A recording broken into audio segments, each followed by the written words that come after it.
Сүйіктісімен татуласқысы келетін Дина Түменбаева мен Ғалымжан араласпайтынын айтты. Сызылған сылқым енді не істемек? Отбасын осы уақытқа дейін құрған жоқпын. Сол себептен өзім отбасын құрып, бала шағалы болып, ел қатарлы өмір сүру мақсатында келдім. Кәрі қыз емеспін деп жан сырын ақтарған Бикеш бүгін көпшілікке не айтпақ? Көрерменнің еріккен әйел жобада не істеп жүр деген сұрағына не деп жауап бермек? Халық мені дұрыс түсінбейді да. Мен дұрыс түсінбей ақ қойсын. Мен араласқан жоқ олар.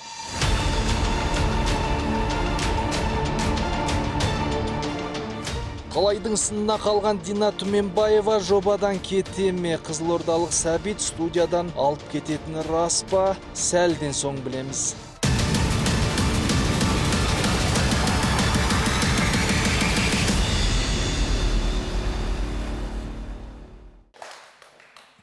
Шашыңыз бүгін ерекше. Қалай аталады осы Бидай өрім. Бидай өрім. Дина, кеше сізбен біздің әңгімеміз аяқталмай қалды, Сіз біздің бағдарламамызға Ғалымжанмен татуласқым келеді деп келдіңіз. Алайда тағы да бір рет қайталап өтейін, Ғалымжан 3 рет келді, үшеуінде де үшінші келген, ол соңғы келген болды. Дос болып қалайық деп біздің студиямыздан қайтқан еді. Негізі сіздің ата-анаңыз, туыстарыңыз, бауырларыңыз біледі ғой, біздің бағдарламада отырғаныңызды, Ғалымжанмен татуласуға келгеніңізді Білмейтін тұғын. Біліп қойыпты. Айтпай жүрмедіңіз. Әкем осы программаны үзбей көреді екен ғой, оны кейінде білдім. Не деді? Ана қызың шығып отыр деп мамам айтыпты. Анаңыз айтқан ба? Оны мен білмейтін шығар деп жүргенмін ғой, негізі әпкеме ғана айтқан тұғым. Басқа ешкімге айтпаған тұғым. Сол қазірде көріп отқан шығар. Сөйтсем үзбей көреді екен бұл бағдарлама. Сағат 3 болса қосып, қоштап отырмыз. кәдімгідей дауысын қатты шығарып, сөйтіп көреді екен. Мен білмейді екен оны, осы уақытқа дейін. Сіздің ата-анаңыздан бөлек бізді алыс жақын шетелдегі кеше бір Қарақалпақстаннан неғып жеріпті, жазыпты маған. Сәлем, дұғай сәлем. Сіз өзіңіз бақытты болуға лайықсыз. Жұрт не десе, о десін деп жазып жеріпті. Сол ханымға менде сәлемімді жеткізгім келеді. Рахмет сізге көп-көп. Дина, енді қараңызшы, сіздің осында отырғаныңызды ата-анаңыз, сіздің туыстарыңыз қолдап, қоштап отыр ма? Дұрыс деді ма? Біреуі дұрыс емес деді. Негізі, көбісі дұрыс емес деді. Онда отырғаның дұрыс емес, қайт деп отыр ма? Тек қана бір әпкем ғана түсінді. Оған бар сырымды жайып салдым. Тек қана өзің эфирде дұрыста жаңағының өзінде ұрсып. Енді арасында өзіме келетін, намысыма келетін сөз болса, мен енді айтам дедім да. Оған сен қарсы тұра алмайсың дедім. Бірақ сонда да өзіңді дұрыстап ұста деп бүгін жаңа әптен сабақ үйретіп жерді. Мен бұлай тұрайын, сіз маған қарап айтыңыз. Иә. Ыңғайлы ма сізге? Ыңғайлы. Анаңыздың денсаулығы қалай? Анамның денсаулығы, енді айттым ғой өткенде. Сырқаттанып қалыпты? Ауырып жүрген ол 10 шақты жылдың көлемі болды. Тек қана дәрінің күшімен жүреді. Өткені оның несінде аппаратпен жүреді ғой. Сол себепті мен... Анаңыздың денсаулығы болсын. Мен тек қана анама, кешеме, бауырларыма тек қана амандық, береке, бірлік қана тілеймін, басқа. Ешқандай жаманшылық тілемеймін. Дина, сіздер отбасында қаншаусыздар? Отбасында анам 16 құрсақ көтерген. 16. 16 құрсақ. О, бәрекелді. Сіз? Оның 16-сының 11-і тіріміз, мен 11-шісімін. Үйдің кішкентайым ғой. Сол себепте мен андай. Енді қатты еркелеп жүрген, әлде де мысалға менің атымды, өз атымды ешкім атамайды негізінде. Дина демейді. Кім деп айтады? Мамам бөлек атайды, әпкем бөлек атайды. Әрқайсы өздері еркелетіп ат қойған сізге? Иә, бөлек нәрселерді атайды. Оны мысалға айналайын дейді. Біреуі Ботақаным дейді, біреуі Динкалай дейді. Сізді әлі күнге дейін солай еркелете ме? Иә, солай еркелетеді. Сіз еркелем жүре бересіз? Еркелеп. Білмеймін енді, еркелігім қалысты десем де, бірақ ол өзі қалмайды екен ғой негізінде ше. Қалмай ма? Ол қалмайды екен. Адам мысалға Ауру қалса да рет қалмайды десеңші. 30-дан астым ғой или 40-тан астым ғой деген нәрсе емес екен. Ол адамның, мен бұрында сенбейтін тұғым да, адамның жүрегі ол жас баладай болып тұра береді екен. Мен қазір 30-тан ассам да, бір баланың жүрегі сияқты, мысалға бір нәрсеге, сәл нәрсеге қуанам, сәл нәрсеге ренжіп қалам. Мысалға балалар болады ғой, кішкене ұрыссаң ренжіп қалып, кішкенеден кейін жақсы сөз айтса, бүйтіп қайта қайсыңа келіп, солай жасайды ғой. Менде де сол қасиетім бар да. Сөзіңізге қосылам, мысалы өткенде Мариям апайымыздың еркелігін көрдік барлығымыз, маған көңіл жоқ, өзіне жарасымды ол еркелік деймін да. Ол әр адамның өзіне жарасымды қылықтары болады. Әр адамның жарасымды. Мариям апай өзі мұғалім болған кісі, енді еркелесе, бір шалына еркелейді да енді. Басқа бір бөтен адамға еркелеп жатқан жоқ та. Мен де сол сияқты, мен әке-шешеме еркелеймін, бауырларыма. Дина, әкеңіз де анаңыз да бар, иә? Иә. Жастар нешеде, анаңыздың, әкеңіздің? 80-нен асты. Жас екен ғой? Жас екен. Анаңыз бағана аппаратты деп қалдыңыз? Иә, анам өзі негізінде аппаратпен жүреді.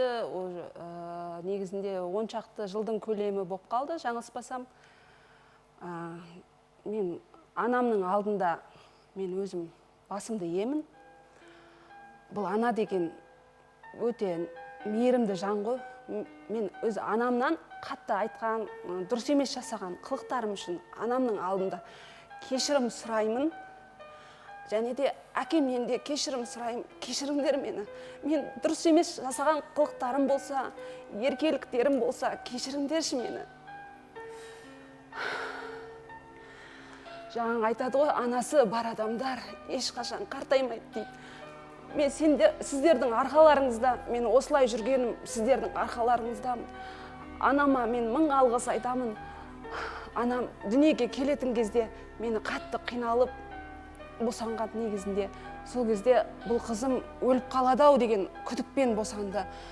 Мен анама айтарға сөзім көп та, оның бәрін айтып таусудың өзі эфирге жеткіліксіз, эфирдің уақыты жетпей қалады да.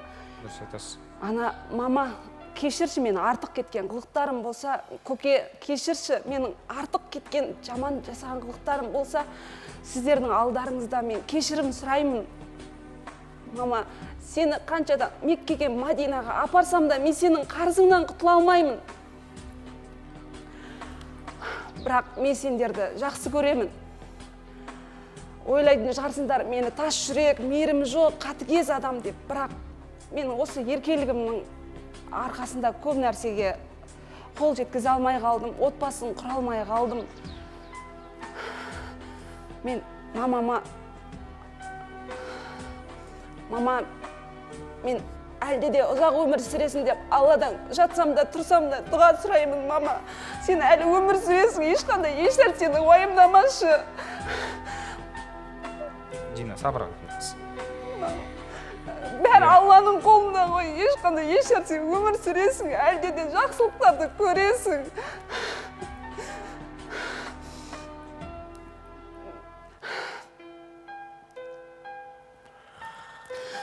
Анамызды 7 рет Меккеге арқалап апарсақ та, бір тамшы ақ сүтінің ақысын өтей алмаймыз. Аналарымызды барында бағалайық. Әлде де мен сіздердің алдарыңызда қызықтарыңызды әлде де көрсетемін. Оған әлде де кеш емес уақыт бар. Маған сол үшін әлде де мүмкіндік беріңдерші. Мен сіздерге көп жақсылықтар көрсетемін. Мен енді Меккеге, Мадинаға апарсам да қанша қарызынан құтыламаймын дейді ғой. Бірақ менің мамам жолға жарамайды. Сол жері қиын болып тұр. Бұйыртса апарасыз. Оның да бір жолын табасыз. Дина. Жоқ, ол жол жүруге жарамайды негізі. Тахир мырза шындықты айтқан жақсы да.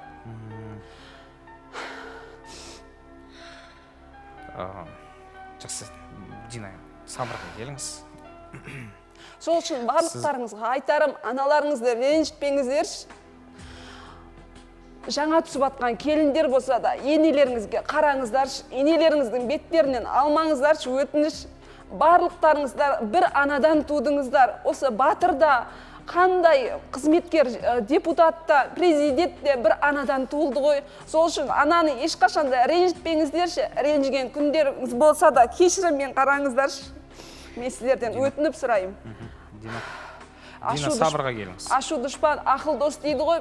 Бәрі ашумен болатын нәрселер, оған ақылға жеңдіре біліңіздерші.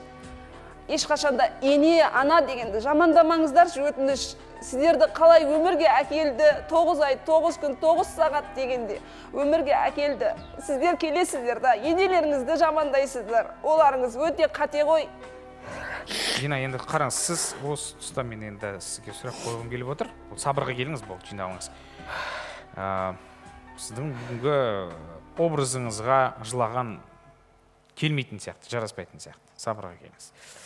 Дина, жоқ, жылайын деп жылаған жоқпын. Келіндерге айтып отырсыз да? Келіндерге айтып отырсыз, енелерін жамандамаңдар деп дұрыс айтасыз. Аналарыңызды бағалаңыздар деп айтып отырсыз. Бұныңыз да өте дұрыс. Бірнеше рет естідім осы сіздің аузыңыздан шыққан сөздер ғой, енелеріңді жамандайсыңдар келіп осындай дегенді. Сонда сіз осындай нәрселерге, осындай жағдайларға душар болдыңыз ба? Келіндер келіп енесін жамандаған естіңіз ба? Енді қазір жиі естіп, осы қазіргі кезде жиі айтатыны, қай жерде кетіп бара жатқанда да, автобуста да, пойызда да, бұлай көпшіліктің ортасында да, осы эфирге де келіп, барлығы айтатыны ене. Олардың жаңағы жаман, жақсы жақтарын айтпайды, тек қана жаман жақтарын айтады. Ана, ене, мама деген бәрі бір-бірмен егіз ұғымдар ғой, егіз бір-біріне қатысты нәрселер. Сол себепті ешқашанда енені, ананы, әкені жамандамаңыздар деп айтқым келеді. Сіз бір сөзіңізде айттыңыз, мен әлі тұрмысқа шығуға дайын емеспін дедіңіз. Қараңыз енді. Сізді келін болу керексіз ғой енді. Сізді енеңізге қызмет ету керексіз. Ақыры соншама қазір мұны ақыл айтып отырсыз ғой келіндерге. Енді сіздің келін болғаныңызды қашан біз біле аламыз, қашан көре аламыз? Қанша уақыт керек енді сіздің келін болуыңызға? Құдай қаласа, оның да сіздер куәгері боласыздар, Алла қаласа, бәрі сәт-сәтімен ғой, негіз өткенде де айттым, сәт-сәтімен деді. Енді тезірек әрекет жасауға өзімді дайындап жатырмын. Түсінікті. Қараңыз. Ол баста келген кезде Ғалымжанды ғана мен көрем жанында, Ғалымжанды ғана қалаймын, Ғалымжанның жанында болғаны ғана қалаймын дедіңіз. Одан кейін Ғалымжан соңғы келген кезде Сәбит есімді көрмен қоңырау шалғаннан кейін сіз осында қалатын болып шешім қабылдадыңыз. Сіз негізі Ғалымжанға қазір енді былайша айтқанда әдейі жасап отырсыз ба? Ғалымжанды кішкене сәл сезімін оятқыңыз келіп жасап отырсыз ба? Әлде сіздің ренжуіңіз бар болғаннан кейін жасап отырсыз ба? Назданып отырсыз ба? Жоқ, негізінде оның да бір себептері болады. Енді өткенде де айттым ғой. Жаңағы анам сені жақтырмады деді. Сол себепті мен жаңағы айтам, мен анаңа қарсы шықпа дедім. Ана ешқашанда баласына сен жаман бол, жаңағындай деп айтпайды ғой негізі. Баласына ешкім жаманшылық жасамайды. Ұрысқанымен ешқашан енді жаңағы ыдыс-аяқ сылдырламайтын үй болмайды. Кез келген мына жерде отырған, эфирде отқан қатысушылар жаңағындай үйінде ұрыспайды, болмаса тып-тыныш келіп, тып-тыныш кетіп, тып-тыныш өмір сүреді деп айта алмаймын. Қай үйде де бір ұрыс, жанжал болып тұрады. Ол түсінікті жағы, ол түсінікті, ол барлығын білеміз, барлығымыз жақсы білеміз. Еркінбектен бастайықшы. Шетінен бастайық.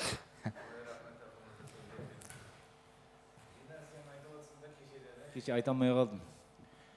Мен келген мақсатым деп, бұл мақсаттан сен кеп айтатын жерден жаңылысқан сияқтысың ғой. Сен де біріншіден. Екіншіден, сен мына мінезіңді тастамасаң, біреудің шекесін қызытады деп айта алмаймын. Сен мына мінезіңді тұрған кезде ешкім саған жоламайды. Оған 100% сенімді түрде айта аламын. Сен қанша да сыртта да айтып жатырмын. Жарнаман кезінде де айтып жатырмын. Өзгерт. Өзіңді қарай бергенше миыңды шамал жұмыс істет. Қоятын сұрағыңды ойланып қой. Адам сияқты. Сен үшін туғандарың ұялып жатқан шығар ауылда. Бүткіл адамды мен білмеймін, бірақ кейбір комменттар жазыпты. Мына қыздың ата-анасына, бауырларына обалау мына қыздың үшін деп жатыр. Соны айтайын. айтып қал. Айтам. Тыңдайын. Сосын Ғалымжан өте дұрыс істеді. Саған татуласақ деді ма? Сол Ғалымжан татуласқан кезде екеуің бірге кетуің керек еді. Бұл жер сен бай күтіп отыратын жерің емес. Бай күтетін жерің болса, бар жаңадан ашылып жатыр көп жерлер. Бар сол жаққа бар. Айтып болдың ғой. Иә. Болдың ғой, Иә. Жауап берейін ба? Жауап бер. Сен бұл жерге не мақсатпен келдің ал? Осыған жауап берші сен. Мен келдім, мақсатым. Әйелмен татулассам, баламды өзіме алсам, екінші мақсатым өзіме тиесілі пенсия. Біз мына кісілер сияқты мұқтаж болып келген адамбыз. Менікі орынды келетін орынды. Сен біреудің отбасын бұзайын деп келдің бұл жерге. Айтайын бетіңе. Бетіңе айтқанның несі жоқ шығар, айыбы жоқ шығар. Сен көрдің ба сол отбасы бар екен, көрдің ба? Мынау Қуаныш келді ғой өткенде, көршісі Қуаныш келді. Қуаныш келсе Қуанышты мен таппай жүрмін. Мен шекім, Еркінбек, мен сен сияқты арақ ішіп, аузыма наспай алып, кафені аралап, сен доказательдесің бе соған? Ұялмай, кір киіммен келіп жүрген жоқпын. Білесің ба? Білем. Маған видеосы бар, қазір соткадан шығарып берейін ба? Шығарып бер. Шығарып бере аламын. Қазір осы жарнамадан кейін шығарып, мына жерге көрсете аламын. Давай, фактымен сөйле. Сенде намыс болса, мына жерде отырмай, үйіңде жаңа әке-шешеңе қарап отырар едің. Дұрыс па? Балам деп, балаң сенің не істейді? Сенің балаң не істейді? Сенің балаң қарамайды. Жоқ, сен тұрысыңа қарашы, мән беріп қарашы, шаман. Еркінбек тұрысыңа. Айтарымды айтып болдың ба? Аяқ қолым түзу, тұрсыма не болыпты? Күресетін адам құсап тұрсың ғой. Иә? Құдайға шүкір. Дина. Шамал адам деген ойланып сөйлеу керек, ауыз өзімдікі деме. Дина. Ауыз өзімдікі де, менде де ауыз бар. Дина, дұрыс айтасыз. Шамал. Дина. Жаңа. Андай, сен айттың ғой өткенде, сен ақыл айтатын кімсің? Тахир мырзасың ба? Сен оғында мағадағы пікір айтасың. Көтер алмасың. Сен неге маған пікір айтасың? Айтпа маған, мен кемшіліктерді айтам. Дина. Еркінбек, сен қойшы айналайын. Жерлесім жаңағы ішіп жүр екен ғой. Осы жердің адамдары алқаш екен ғой деп айтпасын деп. Айтқан жерім. Сен айтпай-ақ қой. Айтса Тахир мырзаны тыңдайды. Дина, жақсы. Бәрекелді, рахмет. Орныңызға жайғасыңыз. Сіз жаңа өзіңіз айтып отырсыз, анам көреді, әкем көреді. Сәбиттің ата-анасы да көріп отырған болса, басқаша ойға кетіп қалмасын, сәл тоқтайық. Гүлсара. Енді Дина айналайын, осы енді мінезіңді жұмсартып, негізі бүгінгі мына үлгің, киім үлгің де, шаш үлгің де өте жарасымды, енді өзіңді ұстауыңда әдем болып отыр едің, бірақ енді кішкене ашуға бой беріп қойдың, енді ештеңке қылмас. Енді әлі де бірақ енді сен өзгеретінге мен өте сенем қатты. Өйткені сен сондай бір тәрбиеге өте көнімді қызсың, мен байқаймын оны. Оны енді уақыт керек та кішкене, өзі уақыт не нәрсені емдейді ғой. Уақыт емші. Иә, уақыт емші дейді ғой. Өстіп уақыты келе әлі мінезің де өзгерер. Оның үстіне енді мына күйеуге шығып не қылса да адам өзгереді ғой. Ертең бала иіскейсің, балаң болады, содан кейін бала емізесің, мынау нең иіді, балаға иісің да, содан кейін бала емізгеннен кейін сенің мінез құлқың бәрі өзгеріп, кәдімгі бір жақсы ана боласың, үлгілі ана боласың, Құдай қаласа. Негізінде мынау Гүлсара деген. Айта бер, Дина. Бір адамның көңіліне қарап сөйлейді да, бірақ негізі бұлай қарасам Гүлсара шындықты айтатын сияқты. Негізі өмірде. Бұлай араласып жүрім ғой енді. Бірге тамақтанып. Әлі күмәндап жүрсіз ба? Бірге шай ішіп, арамдық, сұлулық. Біз отырамыз бір жерге. Тек қана халал кафені іздеп жүреміз. Соны айтамыз, біз халалмыз ғой, ішпейміз, шекпейміз. Маған не қылады, анаған отырады, жоқ, барамда қазір қоя тұрып, тоқтай тұрыңдар, мен қазір не қып шығайын деймін да. Көріп шығайын дейсіз ғой. Көріп шығайын деймін да, енді сөйтіп темекі шек. Аш-судың, темекінің есі жоқ па? Жоқ, мына жерде халал болғанмен темекі шегеді екен. Гүлсара жүрші, басқа жерге барайық деймін. Екінші жерге барамыз. Негіз көп қой, немесін іздей бересіздер? Көп қой, бірақ осы жолдың бойында тек қана біреу ғана бар екен. Басқалары бар болғанмен темекі шегіп наспай ататындардың орны сияқты екен. Бізге жақпайды, иісі де жақпайды. Бізге жақпайды, ауыра дейді ғой мысалға. Иісі де жақпайды. Гүлсараны тоқтатып қоямын да, мен сол жерге аузында тұрам, уже не қылам да, басыммен алып кетеді мен. Маған арақтың иісінен, мысалға, ішкен Дина енді Құдай қаласа сәттілік енді, бақыттық рахмет. Сізде жаңағындай ермекті тезірек тауып, эфирден отбасын құрып кетуіңізге айналайын, аумин. Бәрекелді, рахмет. Керемет, бір-бірлеріңізге жақсы тілек тіледіңіздер. Енді жаныңызда қазір Сандуғаш, ол кісі де ана, өсіріп отырған 3 баласы бар. Ол кісінің айтарын тыңдайық. Рахмет, Тахир мырза, сөз бергеніңізге. Дина ханым, менде мынандай сұрақ сізге. Осы кел татуласақ бағдарламасына сіз Ғалымжанмен татуласу үшін келдіңіз, иә? Ол кісі бір емес, 3 рет келді, менің білуімше. Үшіншісінде сізбен дос болайық деп қалды. Содан кейін көрермен хабарласып, Сәбит деген кісі хабарласып, ол өзінің сізге көңілін айтты, иә? Оны айттық. Келемін деді, енді өз көреді ғой. Сонда сізге сұрақ мынандай, сонда сізге бәрібір ма, кім звондаса да соған кетем, соған күй кетем дегеніңіз, мысалы үшін? Дұрыс. Мен осы үшін еркінбек сұрақ қоймаса деп бағана редакторларға өтініш айтып ем, отырған отырсыңыз қараңыз, бір ана базарда отырған әйелдер болады ғой, бүйтіп ұрысып, жұлқынып отқан. Тура сондай психологтар адамның отырысы арқылы оның өмірін зерттеп қояды негізінде. Былай отырғанда бір әдемілеп, бір жігіт сияқты, мысалға Ержан сияқты, Абай аға сияқты мына жерге де келеді да, мен сияқты былай отырады. Ол ұят нәрсе. Дина ханым, еркек па? Мен еркекпін деп басын көтеріп жүру керек. Артық әңгіме, жаңағы мені жамандап атса телефонда мысқылдап, былай күліп, деп күліп, енді менің бір дұшпаным бұл. Кәдімгі дұшпаным болып қалды. Ол ұят нәрсе ғой, Еркінбек. Ол қазақ жігіттеріне жараспайтын қылық қой. Еркек болып туылғаннан кейін, шалбар киіп жүргеннен кейін бермеңіз. Шалбар киіп жүргеннен кейін, саға Ержан сияқты болу керек. Дина ханым, мен сізге тікелей сұрақ қойдым ғой, сұрақтан ауытқымайық, иә? Еркінбекпен өздеріңіз бермей-ақ қойыңызшы, өтініш бермеңізші, өтініш. Дина, сізге сұрақ қойылды сонда. Сізге бәрібір ма сонда Сәбит келсе үйленіп, кім көрінгенге тиіп кете бересіз бе? Тікелей сұрақ. Жоқ, олай бәрібір деп айтпай. Енді жаңағы бақ шабама, бап шабама деген бар ғой қазақта. Бағым ашылып, отбасын құрып. Дина, қараңыз. Қазір мен сіздің сұрағыңызды толықтыра кетейін. Қараңыз да, қазір Сәбит келді. Сәбит сіздің көңіліңізден шықпай қалса. Дәл сол мезетте тағы да бір көрерменіміз қоңырау шалып, мен осындай қаладамын, мені келемін десе, сіз оны да күтесіз ба? Жоқ, оны күтпеймін негізі. Сіз Сәбиттің суретін көрдіңіз ба, тым болмаса? Жоқ, көрдім. Елестетіп көріңізші, қандай жігіт? Енді мен сияқты аппақ.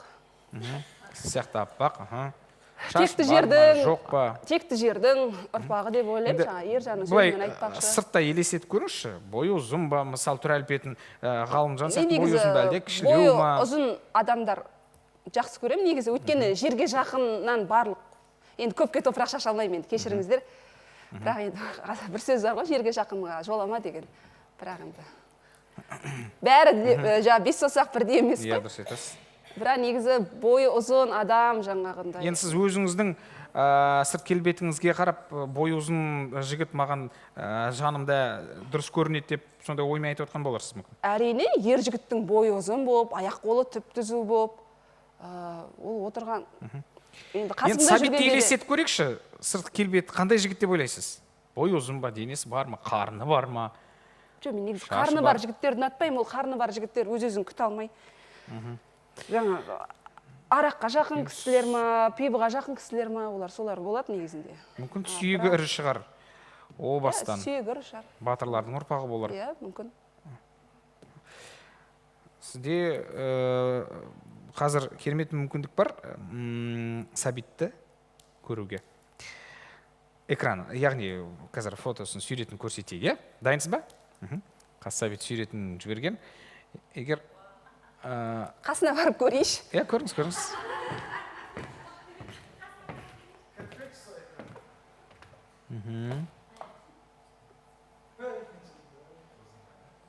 Ана Мұқасандағы кімге ұқсайды ғой негізінде? Дос Мұқасандағы. Мұқасан ағаға ма? Жаңағы айтады ғой, түрі келгеннен түңілме деген қазақта сөз бар ғой. Тұра тұрыңыз. Нұрмұқасанның қасы қалың бір жігіті бар ғой, кім еді? Келіңіз, Мұқасан аға. Иә, сол, жаңа айтады Мұқасан аға ұқсайды. Қазақта түрі келгеннен түңілме деген сөз бар ғой, соған толықтай келсем да. Бұл жігіттің де киген киімі, 100 жылдан түңілме. Күліп тұрған адамнан ешқандай жаманшылық шықпайды. Ол жаңағы ішімдегіні тап деп отырған адамнан күл жаманшылық шығады деп ойлаймын. Сіздің ойыңыздағы жігіт па? Иә, менің ойымдағы адам ғой негізінде. Бәрекелді, жақсы. Енді андай қатты семізді емес, арақта емес, нормально. Қарын жоқ екен, ержандық сияқты, иә? Отырған отырысынан, айттым ғой мен сіздерге, жаңада, адам отырған отырысынан ол мен зерттеген жоқпын, психологтар зерттеп қойған. Қандай адам екенін айтуға болады? Қандай адам екенін бір қарағанда мысалға маңдай ашық, маңдайы тырысып қалған адамдарға мен жоламаймын негізі. Маңдайы ашық жігіт, демек оның арамдық қулығы жоқ деген жігіт. Сосын күліп қалған жігіт, ол өте керемет. Жаңа мысқылдап күліп Еркінбек сияқты жігіттер, ондай жігіттерге жолаудың қажеті жоқ. Жоқ, айтпай ақ қойыңыз. қазақта айтады, сіз айтсаңызшы. бойына қарайын деп жатыр ғой тақырып мырза да. Жоқ, сіз. Қазақта айтады, Құдай бой бергенше дейді, ой берген жақсы дейді. Теректей бойың миың болмаса қайтесің? Сен мына бойың не қылайын мен, миың болмаса? Сенің миың Болды ма? жетістір ма? Еркінбек. Аллаға шүкір. Еркінбек, Сенің бол. миың жетістір ма, Еркінбек? Еркінбек, Сен болды. саясат дейді. Бол, тынышталайық. Үкіметке де сауатты, білімді Жүзімгүл апа. саясаткер керек шығар. Қазір енді үлкен апаларымыз да сөйлесін. Керіп, неменеге көмек сұрап Үлкен отыр? тұрғанда кіші сөйлеген емес дейді. Сенің ала алмаған өшіңді мен алып Таудай берейін талап қазір. бергенше бармақтай бақ бер дейді ғой. Гүлсара, айналайындар айтып отырмын ғой. Үлкен тұрғанда кіші сөйлеген емес. Тынышталайық. Жүзімгүл апа. Дина, сен кішкене сабыр сақта жаным, сен жаман қыз емессің, көріп жүрміз. Ал мына Еркінбекке айтатыным, қатынға жолама қараш шығады, қазанға жолама күйеш шығады дейді. Сен осы қатын құсап салғыласқанды қашан қоясың? Сыртта да, іште де үлкен басымызбен айтып жатырмыз, айналып айтып жатырмыз, үйіріліп айтып жатырмыз. Сүрініп жатып, құлап жатып сүрінгенге күліпті деп. Өзіңнің басыңда да мінің көп, шырағым, айып етпейсің. Бірақ енді жүрегеле түзелет дейді, сен тек түзелетін түрің жоқ қой. Міне осы Ержанға да кегелі бері айтып жатырмыз, екі кемпір ақылымызды, мінекей кішкене сабыр сақтап өзіне келді, мақтағаным емес. Енді сен бір тек қайтпайсың бір. Жақында енді диплом берейін. Ұят емес па? Эфирде отырмыз ғой, 18 миллион халық көріп отыр, сенің де әке-шешең көріп отыр. Сен де жаман жігіт емессің негізі. Өзіңді өзің кішкене ұстасаң болады. Мақтаншақтың арты бір тұтам дейді, мақтана берме шырағым. Мүмкін жаңағы білімді коридордан алған шығар, мүмкін апай, Жүзімгүл апай. Мүмкін білім, сауат деген нәрседен жаңағы жұрдай болып өскен шығар. Жаңағы атана ұяда не көрсең дейді, ұшқанда соны ілерсің дейді. Ұяда не көрсең деген үйімізде алған тәрбиемен. Дина жаным, отбасына, ата-анасына тіл тигізуші болма. Бірақ негізінде мүмкін енді бес саусақ бірдей емес. Баланы туасың, оның мінезін, қылығын, жүріс-тұрысын тумайсың. Бұл ортасы сондай болған шығар мүмкін. Еркелік шығар енді, қоятын шығар енді.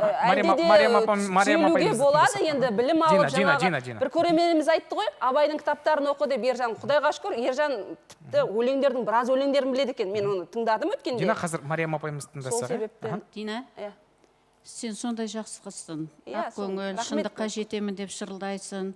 Бірақ та ашуға тез берілесің де. Мына жерде сонша халықтың ортасына түсіп отырған Еркінбек, сен ағасын, бұл қарындас, қазақ халқының, мұсылман халқының бірін-біріне айтып отырған сөздері меніңше ұят. Еркінбек сен қоя салуың керек, қарындас ретінде неғылуың керек та, Дина болса аға ретінде. Бұнау ұят болып жатыр. Әр неге эфирге шыққан сайын осылар айтсасыңдар. Еркек, әйел деген бұл жерде не жоқ та? Шектеу жоқ. Одан кейін Дина саған айтарым, біз анаңды кешірім сұрап, жасын сыйлап, жаңа не қылып жатырсың ғой, енді сен Сәбиттің де ата-анасы көріп отыр ғой.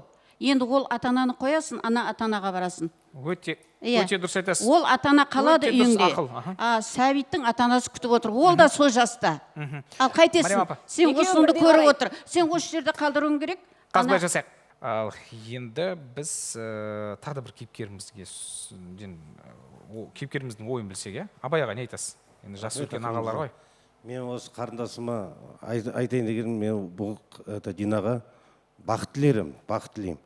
Ол айтып келе жатырмын. Бұл кісі мені әйтеуір Абай аға деп сыйлағанына мен ризамын да. Ал жаңа енді бұл кісінің айтқан сөздері бәрі сөздері дұрыс та, істегені басқалайды енді. Жаңағы бір кісілерге жаңағы енелеріңізді сыйлаңыздар, бәрі нетіп жатыр да енді.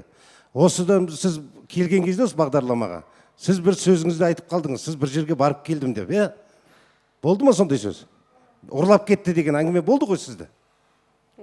Болды, міне, сол кезде сонда да қалуға болар еді. Сіз сонда жаңа мінезіңізді көрсеткенсіз ғой, міне. Ал енді жоқ, кішкене мына тәкаппарлығыңызды, мына мінезіңізді қоймасаңыз, мен осы жерде сіз мына суретті жырттыңыз ғой Ғалымжан келген кезде. Абайға жылдам.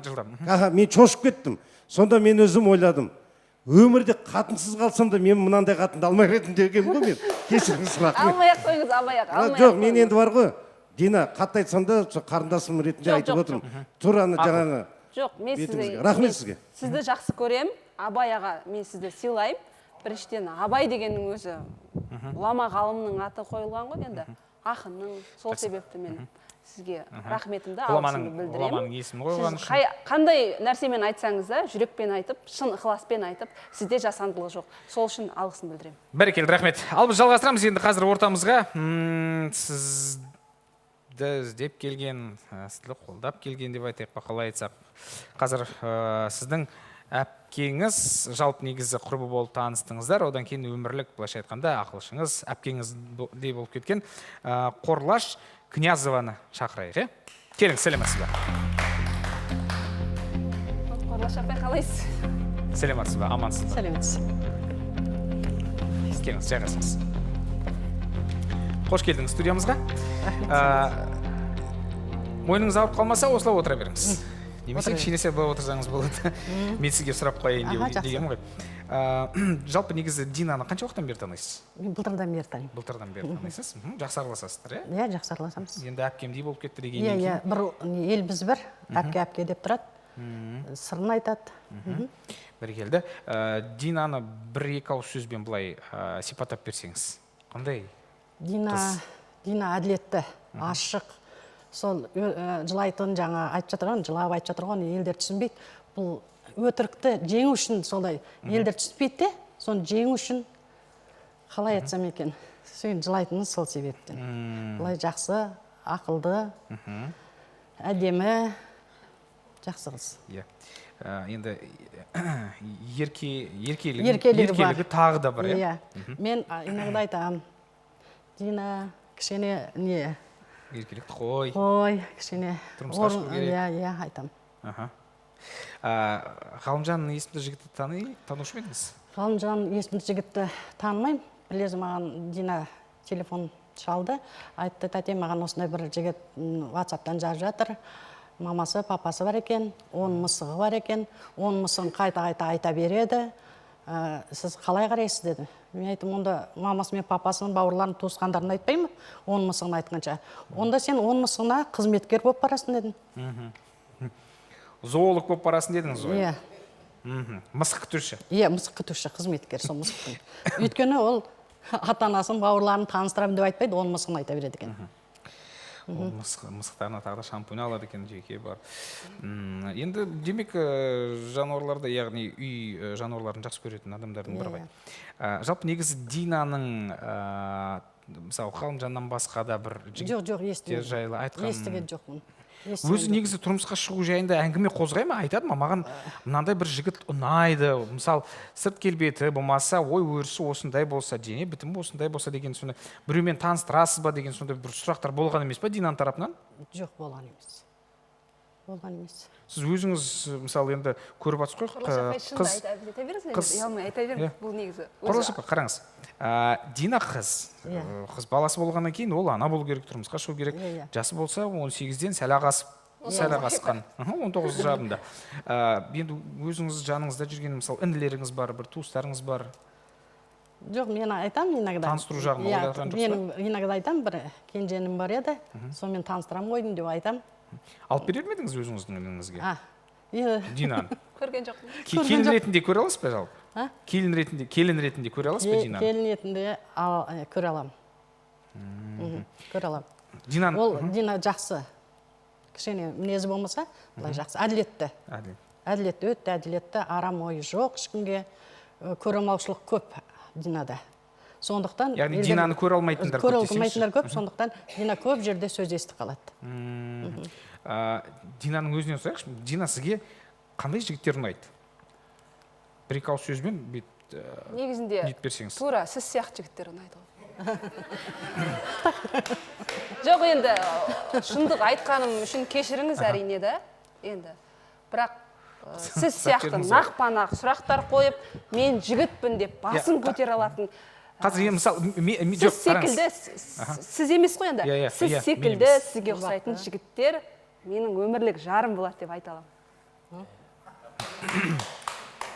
негізі мен сияқты жігіттер иә не себептен қалмады деп айтпаймын, бар Бар мен ғой. сияқты менен де жақсы жігіттер не бар. себепте екенін айтайын, иә? Не себепте дегеніміз, себебі сіздің бойыңызда біздің қазақ халқына тән жақсы қылықтарыңыз бар, турашылдығыңыз бар, мейірімділігіңіз бар, түріңіз бар, көзіңіз бар деген сияқты нәрселер ғой. Рахмет. Көп рахмет. Мен жаңада айттым ғой, жүзі келгеннен, түрі келгеннен түңілме деп. 100 жылдан. Иә, жаңа қазақтың көп сөздерінің бәрі айтылған сөз атылған оқ дейді ғой негізінде. Сәбит, былайша айтқанда, сізге де ұқсайды иә, маған да ұқсайды. Менен де жақсы жігіт ау деп ойлаймын. Сосын Сәбитті біз күтеміз енді, иә? Артық айтқаным үшін кешіріңіз, бірақ мен енді шындықты айтып жатырмын да. Мысалға, мен жігітпін деп тұрғам, мен нағыз жігітпін деген жігіттердің мыңнан өмірде бір-ақ рет туылатын тұлғасыз да, сіз. Ой, рахмет болды, мен мақтай бермеңіз. Сәбит Сырттан қызған әңгіме кетпесін. айтып, әйелдер сияқты жүретін басқа жігіттердің қатарында емессіз. Сіздің турашылдығыңыз маған қатты ұнайды. Мен әлі тағы біраз талай бағдарлама жүргізу керекпін. Қазір жерде мен сіздің мақтауыңызға басым айналып қалмаймын. Алладан дұға сұраймын сізді, тіл көзден аман сақтасын. Кім? Ержан, иә, шейх Хақ Сұлтан бет. Армысыздар, енді, иә, дұрыс, құр шырайдан не пайда, қызда қылық болмаса дейді, қыз қылығымен жақсы дейді. Енді бұл еркек емес қой, не қыз таңдайтын да, бұл қыз бұның жүрегін жаралап кетті, кеше Ғалымжанның да, Сәбиттің де алдап жүрді. Біздер қайта қыз баланы, негіз қыздың жаратылысы еркек алақанына салу үшін жаралған ғой қыз бала. Ертең күн бұлар келіншек болған кезде әрине мінез өзіне жарасымды, ертең екі қабат болады. Бір-екі кішкене убаж жегеннен кейін еркелік қалады негізі. Бұл ары қарай ана болып кетеді, отбасын сақтау үшін. Мен ойымша жігіттер қыз баланы қазір қорлап отыр, Динанше, шын ашығы. Өйткені мазақ қылуға бола ма қазақтың қыздарын? Енді бұл әрине жаңағыдай мұқтаждықпен келіп отыр ғой. Мен тұрмысқа шықсам, балалы болсам деген ниетте. Енді мына Еркінбек, сен де айтар қадалған жерден қан алмайды екенсің. Қойса өзіңнің де қарындасың бар. Айтады, айтшы жігіт, қызды неге жылаттың? Бар емес пе сенің де қарындасың? Айтшы жігіт, қызды неге жылаттың? Ол да сенің бір күндегі махаббатың дейді да. Сен өзіңнің махаббатыңды қорлап отырсың, Еркінбек. Адам болсайшы, ада болмай. Бірақ 40-қа келгенде қараспасаң, болды ғой, өмірің өтті. 30-ыңда орда бұзбасаң, 40-ыңда рахмет, қамалмайсың. бір бауырым болса да мені қолдады ау. Рахмет, Ержан. Бауырым ғой. Құрылаш апай, қараңызшы. Ғалымжан, бізге енді бағдарламаға келген кезде Ғалымжанды іздеп келді. Ғалымжанмен татуласайын деп келді. Ғалымжан 3 рет келді, бірақ үшеуінде де 3 түрлі мінез көрсетіп, біздің Дина, былайша айтқанда, жігіттің көңілінен шықпай қалды. Бұнысы негізі қаншалықты дұрыс? Не себепті олай болды деп ойлайсыз? Айта беріңізші, мен көңіліме қарап отыр, айта беріңізші. Қарлаш апай, сізге Ғалымжанды ұнатпағандықтан. Демек, Ғалымжанды іздеп келгенге дейін сезім, қандай да бір сезім болған, ал одан кейін өзгерді деп ойлайсыз? Иә, өзгерді, осында келгелі өзгерді, иә. Ғалымжанның тік мінезде екенін байқаған боларсыздар барлықтарыңыз, иә? Келгеннен дұрыстап отыр, бірдеңке өзінің несін көрсетті. Оныкі дұрыс емес. Сондай нәрсе болды. Ондай нәрсені мен ойымша жеке қалған кезде айту керек. Сол емес пе? Қарлаш апай, сіз ютубтан көріп пе едіңіз? Иә, көрдім. Аяғыңды бұлай, көйлекті киіп алған ғой, бүйтіп еді, дұрыстап отыр, оныкі дұрыс емес. Көпшілік көзінше. Иә, көпшілік. Қазір енді сіз қандай кеңес берер едіңіз сіңліңізге? Қандай кеңес дейсіз, е? Айта беріңіз, Қарлаш апай, сіз. Айта беріңіз. Қандай айтсаңыз, ешқашан жаманшылық ойлаған жоқсыз. Енді жаңа Сәбит келіп жатыр. Сәбит дедіңіз бе? Келейін деп жатыр. Берсе келеді жақын арада. Иә. Сонымен келсе, сонымен тіл табысып кетсін. Бақытты болсын. Не істеу керек ол келген кезде? Жаңағы артық мінезін көрсетпеу керек. Орнын білу керек. Солай. Өте жақсы. өте жақсы кеңес бердіңіз. Қорлаш апай Иә, сәл енді- қобалжып отыр. Иә, әрине тікелей эфирге шығу да оңай емес қой. Эфирден тыс өзіңіздің тағы да ақылыңызды, кеңесіңізді бересіз. Бере беріңіз, айта беріңіз. Айтамын, мен көп айтамын. Иә. Басқа жерде де біз жүреміз, сонда мен көп айтамын. Өзі, ол көбінесе бұл кісіні мен қасыма ертіп жүремін, көп кеңес айтамын, орныңды біл, тыныш отыр, артық сөйлеме, айтамын. Міне, шын отыр ғой өзі, айта берді отыр ғой, солай айтамын. Бәрекелді. Қорлаш апай, енді сіз боп, біз боп, Дина қызымызды тұрмысқа ұзатайық. Үйт жүрген болмайды. Көп болды тойға бармағанымызға. Сіздің ақыл кеңесіңіз өте қажет. Бүгін уақыт бөліп келгеніңізге мың алғыс. Сізге де сәттілік, жақсылық тілеймін. Рахмет. Тойда жолығайық бұйыртса. Рахмет. Мен Қуаныштым сіздермен танысқаныма. Бәрекелді. Мен сізді шығарып салайын. Дина, Қорлаш апай, хабарласамын. Дина, сіз әзірше орныңызға жайғасыңыз.